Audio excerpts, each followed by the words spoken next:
جو باقاعدہ اس وقت پاکستان کی حکومت میں تھے فائنانس ڈپارٹمنٹ میں، انہوں نے، ان کے بھتیجے نے ان کی یادداشتیں لکھی ہیں، انہوں نے بھی تسلیم کیا ہے کہ ہمارے بھارت سے رابطے تھے۔ تو اس لیے جب ہمارے سیاستدان موازنہ کرتے ہیں اور اس سے یہ تاثر ملتا ہے کہ شاید شیخ مجیب الرحمن جو تھے وہ تو بڑے مظلوم تھے، ایک دفعہ نواز شریف صاحب نے بھی ایک رو میں آ کے کہہ دیا کہ جی وہ غدار نہیں تھا، اب اگر یہ پی ٹی آئی کے دوست یہ کہہ رہے ہیں تو میں سمجھتا ہوں کہ یہ تاریخ کو صحیح تناظر میں دیکھنے کی بات نہیں ہے۔ آپ اپنا نقطہ نظر پیش کریں، عوامی مینڈیٹ کو نہیں مانا گیا تو اس پر آپ دلائل دیں، لیکن اس کا موازنہ شیخ مجیب الرحمن سے کرنا یا 71 کی پاکستان کی سقوط مشرقی پاکستان کو یا پاکستان کی سے علیحدگی جو مشرقی پاکستان کی ہے اس کو اس تناظر میں دیکھنا میں سمجھتا ہوں یہ زیادتی ہے۔ یہ کہنے کے باوجود میں یہ کہوں گا کہ حکومت جس طریقے سے روز بروز تناؤ میں اضافہ کر رہی ہے، جس طریقے سے اپوزیشن کو دیوار سے لگاتی چلی جا رہی ہے، یہ بھی ملک کے مفاد میں نہیں ہے۔ ملک کا مفاد اس وقت یہ ہے اور حکومت کا مفاد اپنا بھی، میری ہمیشہ یہ رائے رہی ہے کہ جو اضطراب ہوتا ہے، جو بے یقینی ہوتی ہے، جو عدم استحکام ہوتا ہے، جو لڑائی جھگڑا ہوتا ہے، وہ اپوزیشن کو تو مفاد میں ہوتا ہے، حکومت کو نقصان ہو رہا ہوتا ہے، حکومت پرفارم نہیں کر پا رہی، ملک کے اندر جو ہے ایک بے یقینی اور مایوسی ہوتی ہے، لا اینڈ آرڈر سچویشن خراب ہو رہی ہوتی، گورننس کے مسائل پیدا ہو رہے ہوتے ہیں، تو حکومت کا یہ فرض بنتا ہے کہ جو شکایات ہیں ان کو بھی ایڈریس کرے اور ملک میں ایک پرامن ماحول پیدا کرے، لیکن اس طرف ہمارے سیاستدان دونوں طرف کے نہیں آ رہے، میں دونوں طرف کے ہی کہوں گا، تو اس کی وجہ سے معاملات اچھے تو نہیں ہیں، معاملات بہتر تو نہیں ہو سکتے۔ لیکن خرم دستگیر صاحب حکومت کا حصہ ہیں، ایک آنریبل ممبر ہیں پاکستان مسلم لیگ کے، ان سے ہم پوچھ لیتے ہیں کہ یہ جو روز بروز محاذرائی بڑھ رہی ہے اس سے حکومت کو فائدہ آخر کیا ہوگا، اور اگر رانا ثناء اللہ صاحب یا شہباز شریف صاحب پہلے کہتے تھے مفاہمت کی اور مذاکرات کی بات کرتے ہیں، تو کیا یہ مذاکرات کے اور مفاہمت کے لچھن ہیں؟ خرم صاحب بہت شکریہ ارشاد صاحب۔ پہلی تو بات یہ کہ میں بڑے ادب سے اختلاف کروں گا کہ یہ حکومت پرفارم نہیں کر پا رہی۔ آپ کریڈٹ نہ دیں، لیکن پاکستان کا ہر شہری جو کریانے کی دکان پہ جا کے اپنے بیوی بچوں کے لیے اشیائے خورد و نوش خرید رہا ہے، اس کو تو محسوس ہو رہا ہے کہ حکومت پرفارم کر رہی ہے۔ آٹے کی قیمت میں 50 سے 60 روپے فی کلو کمی ہوئی ہے، تمام سبزیاں ان کی قیمتیں کم ہو رہی ہیں، دوسری اشیاء کی قیمتیں کم ہو رہی ہیں، ہم دیکھ رہے ہیں کہ اسٹاک مارکیٹ پرفارم کر رہی ہے، ایل پی جی کی قیمت کم ہو رہی ہے، ہمارے ریزروز بڑھ رہے ہیں۔ تو پاکستان تو معاشی طور پر، اور صرف اسلام آباد میں نہیں، پھر کہوں گا کریانے کی دکان پر نظر آ رہا ہے کہ معاشی طور پر بہتری آ رہی ہے۔ اور یہ جو پرفارمنس ہے اس میں ایک جماعت کے بانی کا جیل میں ہونا کوئی رکاوٹ نہیں ہے۔ یہ بات آپ کی درست ہے کہ ہمیں کوشش کرنی ہے کہ یہاں ماحول اچھا رہے۔ دیٹ سیڈ، یہ میں صراحت سے کہنا چاہتا ہوں کہ اگر معیشت کی مضبوطی کے لیے، جمہوریت کی تقویت کے لیے، عوامی مسائل کے حل کے لیے، الیکشنز کا عمل بہتر کرنے کے لیے اگر تحریک انصاف یا سنی اتحاد کونسل پارلیمان میں یا پارلیمان سے باہر مذاکرات کرنا چاہتے ہیں تو ہم ہر وقت تیار ہیں، لیکن ایک شخص کی رہائی کی سودے بازی کے لیے تیار نہیں۔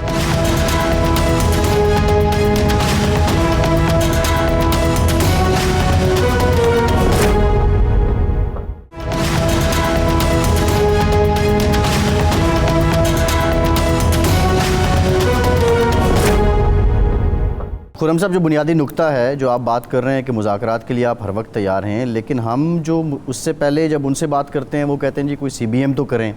اچھا، ایک لمحے کو ہمیں لگتا ہے کہ جس طرح آپ نے ای سی ایل سے نام ان کے نکلے تو لگا کہ شاید کوئی سی بی ایم شروع ہو گیا، لیکن پھر یہ دیکھا گیا کہ ان کا جو دفتر اسلام آباد میں اس پہ سی ڈی اے ایکٹیو ہوتا ہے، اور کارروائیاں ہیں، اب ایک ٹویٹ سامنے آیا، ایف آئی اے اس میں ایکٹیو ہو گیا ہے۔ تو یہ کیا طریقہ کار ہے؟ یا آپ کے ہاتھ میں سٹک ہے یا آپ کے ہاتھ میں کیرٹ ہے؟ آپ دونوں ساتھ ساتھ ہی لے کے چل رہے ہیں اور ایسے میں ماحول کیسے مذاکرات ہوں گے؟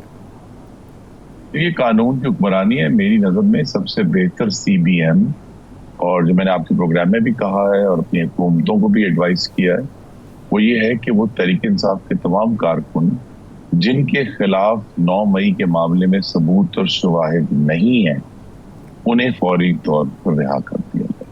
یہ سی بی ایم ہے، یہ قانون کی حکمرانی کا سی بی ایم ہے. لیکن اس کے علاوہ جو ہے جو دوسرے ایشوز ہیں وہ ساتھ ساتھ چلیں گے. جس ٹویٹ کا آپ نے ذکر کیا ہے آپ کے ناظرین کو معلوم ہونا چاہیے، اس کے ساتھ ایک ویڈیو بھی تھی، اور اگرچہ ان کے ایک لیڈر نے اس پر افسوس کا اظہار کیا اور اپنے آپ کو اس سے دور کرنے کی کوشش کی، لیکن لاسٹ ٹائم میں نے جب چیک کیا تھا جب ہم یہ پروگرام کر رہے ہیں لائیو، وہ ٹویٹ ڈیلیٹ نہیں کیا گیا، وہ ابھی تک موجود ہے. نہیں، آپ اس سے کیا مراد ہے خرم صاحب؟ مطلب آپ کیا کہہ رہے ہیں کہ اس سے مراد یہ ہے کسی کا آشیرواد حاصل ہے ان کو؟ جی میں یہ تو ہمیں فورن فنڈنگ تو واضح ہے، وہ تو ثابت ہو چکا ہے، 2022 سے ثابت ہو چکا ہے کہ یہ فورن فنڈنگ لیتی رہی ہے یہ جماعت، اور آج بھی ان کی بہت ساری جو فنڈنگ ہے وہ بیرون ملک سے ہو رہی ہے. تو لہٰذا یہ ایشوز تو ہیں سیریس سنجیدہ ہیں. لیکن میں یہ کہہ رہا ہوں اگر یہ پیرالل یہ ڈرا کریں گے، اس طرح کے استعارے جو ہیں ایک زہریلے پروپیگنڈا کے لیے استعمال کریں گے، پھر جواب ہمارے پاس بھی ہے جو ہم دینا نہیں چاہتے.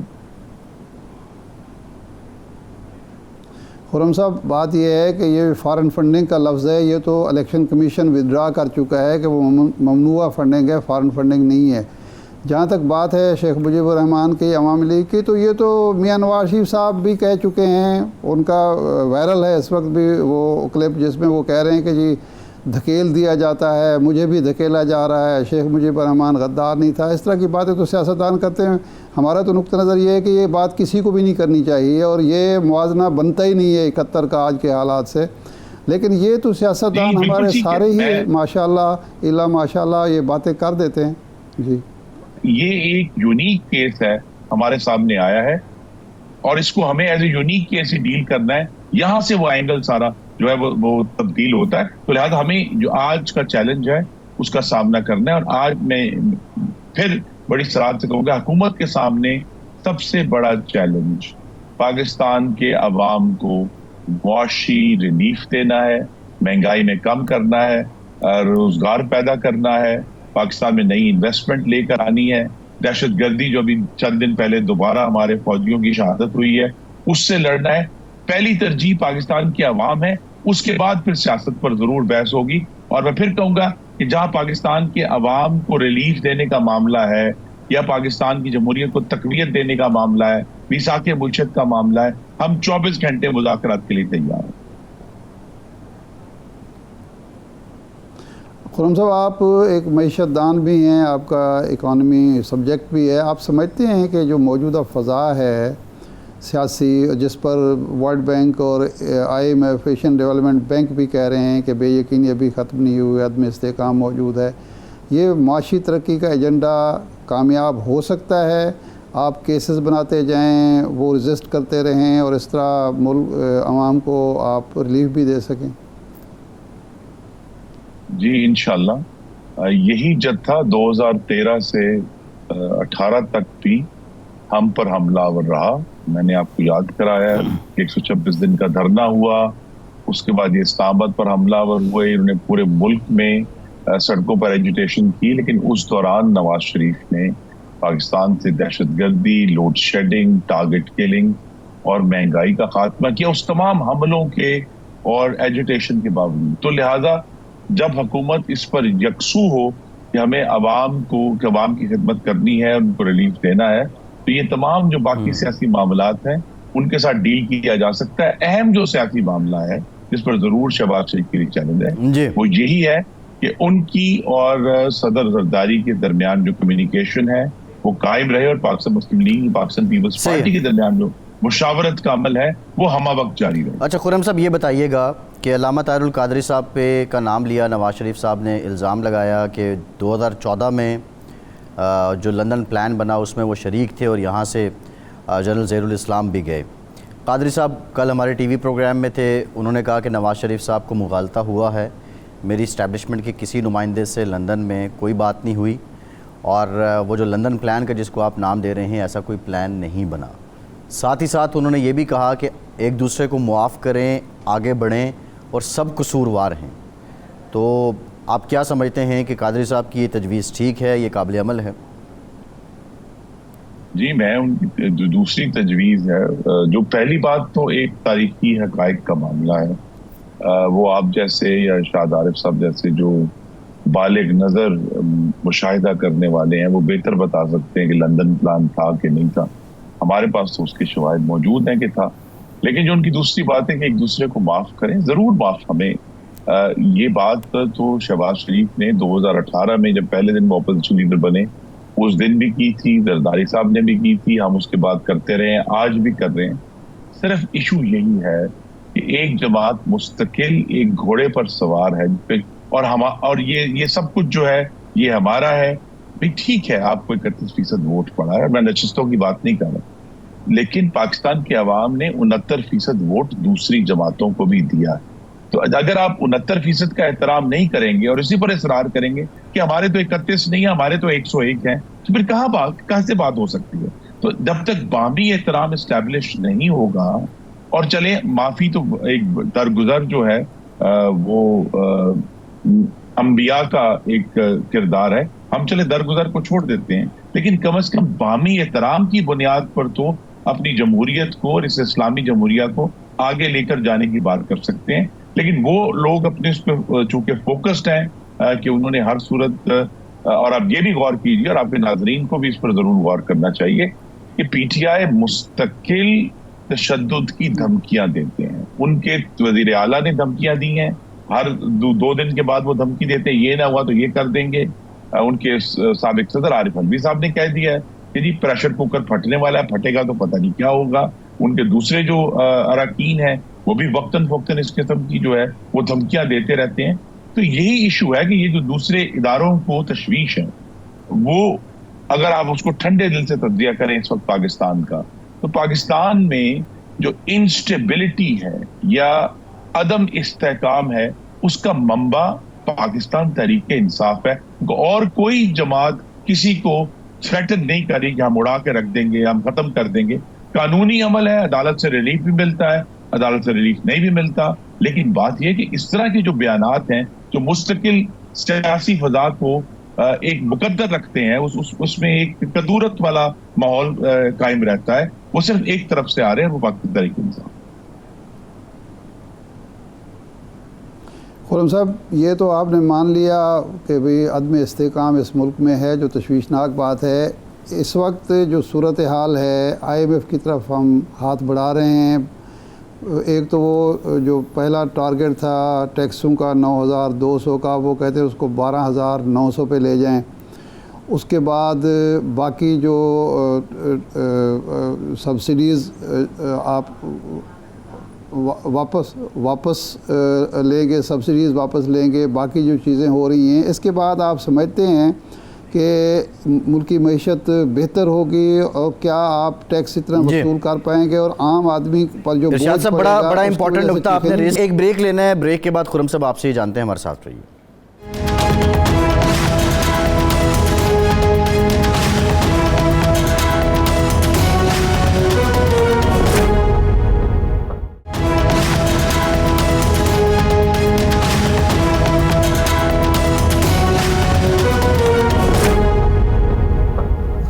بریک کے بعد ایک بار پھر سے آپ کو خوش آمدید کہیں گے۔ ہمیں جوائن کیا ہے پاکستان تحریک انصاف کے سینئر رہنما شوکت یوسفزئی صاحب نے۔ شوکت صاحب بہت شکریہ آپ کے وقت کا۔ شوکت صاحب، ایف آئی اے نے اب نئی انکوائری کا آغاز کر دیا ہے، اور جو 1971 کے تناظر میں ٹویٹ ہوا تھا جو آپ کے بانی کا ایکس اکاؤنٹ ہے، اس پر سب سے پہلے تو یہ بتائیے کہ جو بیرسٹر گوہر صاحب بات کر رہے ہیں کہ لازمی نہیں کہ یہ کنٹینٹ بانی پی ٹی آئی نے اپروو کیا ہو، تو یہ آپ کے بانی کا، آپ کی جماعت کے بانی کا جو ٹویٹر اکاؤنٹ ہے، یہ چلا کون رہا ہے؟ دیکھیں، کیونکہ میں نے بھی یہی سنا ہے اور پارٹی کی طرف سے بھی یہی ہے کہ یہ ہماری یعنی کہ بانی چیئرمین کا یہ ہو نہیں سکتا ہے، کنفرم نہیں ہے کہ یہ ان کی طرف سے ہے۔ اور دوسری بات یہ کہ انہوں نے جو بات کی تھی اس کا تو کنٹیکسٹ ہی الگ ہے۔ وہ تو اس حوالے سے انہوں نے بات کی تھی کہ جو مینڈیٹ کے حوالے سے بات کی تھی کہ جس طرح ہمارا مینڈیٹ چوری ہوا اسی طرح اس وقت بھی یہی ہوا تھا کہ مینڈیٹ تسلیم نہیں کیا گیا تو اس سے یہ حالات پیدا ہوئے. لیکن آج الحمدللہ وہ حالات نہیں ہیں, نہ تو مفتی بانی ہے نہ اس کے پیچھے کوئی بڑی وہ ہے. عمران خان اس پاکستان کی. جی شوکت صاحب, آپ آواز میں کچھ خلل ہے. ارشاد صاحب یہاں تو بات ہی وہی ہوئی, ایک پوری کیمپین چلی کہ حالات جو ہیں آپ وہ 1971 والے پیدا کر رہے ہیں. شوکت صاحب تو کہہ رہے ہیں وہ حالات نہیں ہیں یہاں پہ, اور کنٹیکس پہ بات میں جائیں, لیکن یہ تو پتہ ہونا چاہیے کہ چلا کون رہا ہے یہ اکاؤنٹ. ارشاد صاحب, یہ تو میں خود بھی کہہ چکا ہوں, آج بھی کہا ہے, اس سے پہلے بھی میں کہہ چکا ہوں. 71 کا موازنہ بس اس حد تک ضرور کیا جا سکتا ہے کہ مینڈیٹ کو تسلیم کیا جائے, عوام کی رائے کو اہمیت دی جائے, تبدیلی اور شرکت اقتدار کا آستہ عوام کے ذریعے ہی کھلنا چاہیے. لیکن اس کا موازنہ کرنا پاکستان کی علیحدگی کا یا عوامی لیگ کا یا یحییٰ خان کی جو بری حکمرانی ہے اس کو آج کے دور سے ملانا وہ کوئی مناسب نہیں ہے. کیونکہ اگر بھارت مداخلت نہ کرتا تو پاکستانی فوج یا پاکستانی عوام نے مشرقی پاکستان کو علیحدہ نہیں ہونے دینا تھا, اور یہ نہیں ہو سکتا تھا. ہمارے حکمرانوں کی حماقتیں تھیں, لیکن بھارت کی چالاکی تھی, بھارت کی فوجی جارحیت تھی, جس کے نتیجے میں مشرقی پاکستان ہمارے ہاتھ سے آگے چلنا چاہیے. یہ خواہش ضرور کرنی چاہیے کہ اس طرح کی حماقتیں, اس طرح کی غلطیاں آج ہم نہ کریں. لیکن یہ ٹوٹلی یہ کہہ دینا کہ جی مینڈیٹ نہ ماننے کی وجہ سے سارا کچھ ہوا ہے, وہ مناسب موازنہ نہیں بنتا اور کسی کو بھی نہیں کرنا چاہیے. لیکن ہمارے سیاستدانوں کا المیہ یہ ہے کہ جب وہ غصے میں ہوتے ہیں, جب وہ ان کو تکلیف پہنچ رہی ہوتی ہے, وہ اقتدار میں نہیں ہوتے, تو پھر وہ یہ بہت ساری چیزیں بھول جاتے ہیں. اور تاریخ جس طرح میں کہہ چکا ہوں کہ اس سے پہلے نواز شریف صاحب نے یہ تک کہہ دیا کہ مجیب الرحمان غدار نہیں تھا, تو یہ تو بڑی سادگی ہے. سادہ اس اتنے بڑے معاملے کی جو ایک عالمی سازش تھی اس کی بالکل سادہ تشریح ہے اور سادگی کے ساتھ تشریح ہے. صحیح. لیکن شوکت یوسف زئی صاحب سے میرا خیال رابطہ بحال ہوا ہے, تو آپ کنٹینیو کیجئے آپ جو کچھ فرما رہے تھے. دیکھیے میں یہ عرض کر رہا ہوں کہ جو آپ نے آلریڈی آپ نے ذکر بھی کر دیا کہ نواز شریف صاحب کی اگر آپ اٹھا کے دیکھ لیں ان کی جو سپیچز تھی, ایک مرتبہ نہیں کوئی 3-4 دفعہ اپنے خطاب میں کسی نے اس پہ کوئی مقدمہ درج نہیں کیا. یہ تو دیکھیں بانی پی ٹی آئی تو ایک بس اس پر ٹارگٹ ہے نا, بس ٹارگٹ ہے, وہ جو بھی کرے بس ان کو ایک موقع ملنا چاہیے اور گورنمنٹ کو. حالانکہ یہ گورنمنٹ کوئی لیگل گورنمنٹ تو ہے بھی نہیں, نہ اس کو ہم تسلیم کرتے ہیں, لیکن اس کے باوجود. جی میری آواز آ رہی ہے؟ جی آپ کی آواز آ رہی ہے. ایک ضمنی سوال لے لیں. دیکھیے وہ بات آپ کہتے ہیں کہ حالات ویسے نہیں ہیں, لیکن یہاں پہ عمر ایوب صاحب نے کہا کہ ایک فرد واحد کی حکومت ہے. اس وقت بھی سب کچھ فرد واحد کے پاس تھا, اب بھی فرد واحد کے پاس ہے. اعظم سواتی صاحب نے کہا کہ کشمیر میں جو کچھ ہوا, بانی پی ٹی آئی سے ملا ہوں, وہ کہتے ہیں یہ تو ابھی ٹیزر ہے. پھر علی امین گنڈا پور صاحب کی طرف سے جو باتیں کی جاتی رہیں, تو اب لیکن یہ ان حالات کا پھر پرچار کیوں کیا جاتا رہا؟ کتنے متعدد بیانات ہیں آپ کے رہنماؤں کے جو کہتے تھے کہ 1971 والے حالات پیدا کر دیے گئے ہیں. دیکھیں بانی پی ٹی آئی اس وقت جیل میں ہے.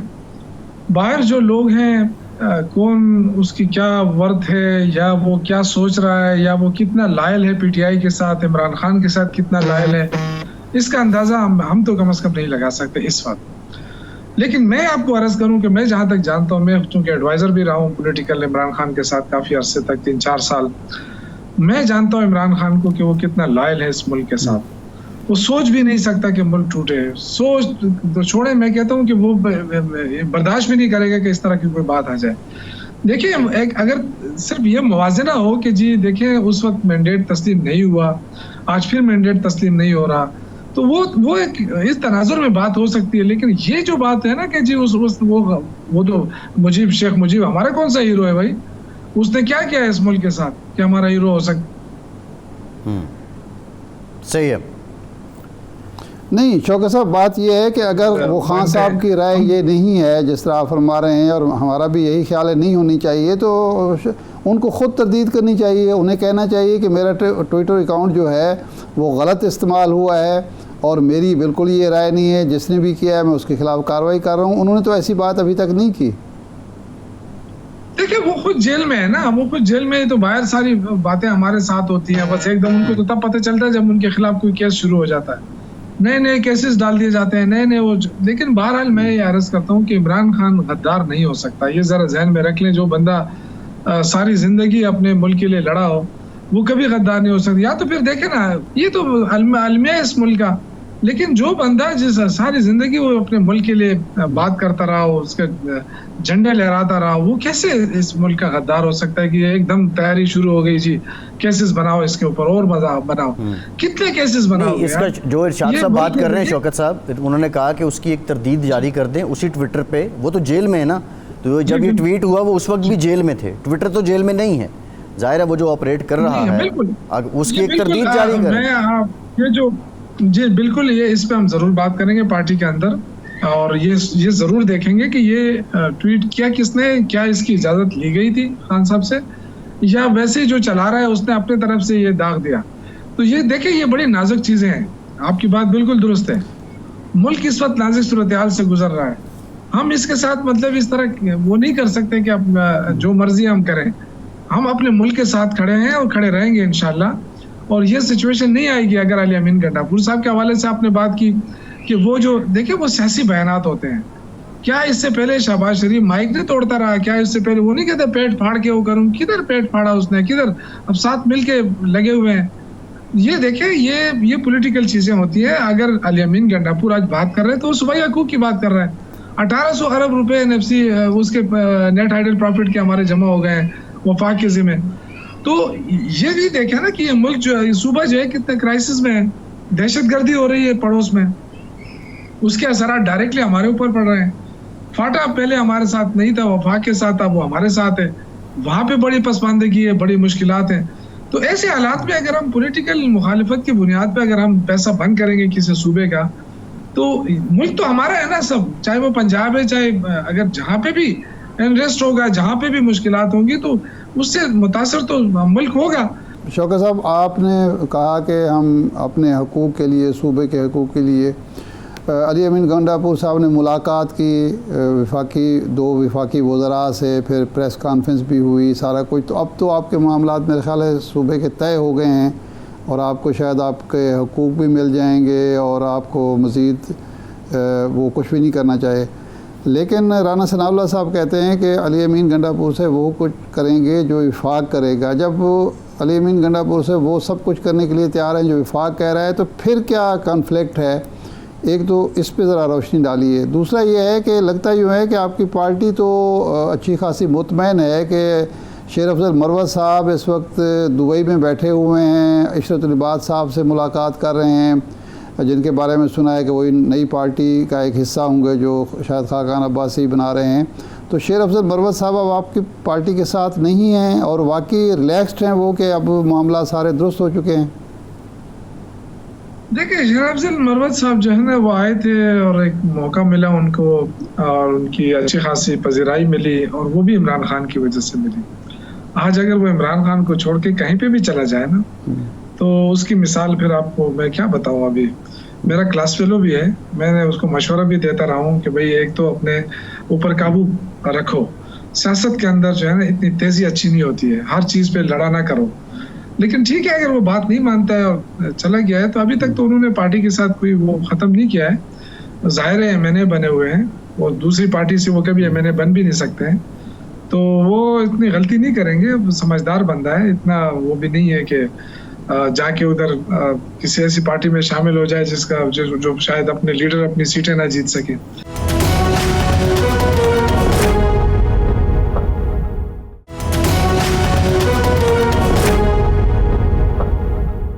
نہیں, مشورہ کیا دیں گے شوکت صاحب؟ مشورہ وہ کہتے ہیں میں سب, میرا جی چاہتا ہے میں سب کچھ چھوڑ چھاڑ کے جاپان چلا جاؤں.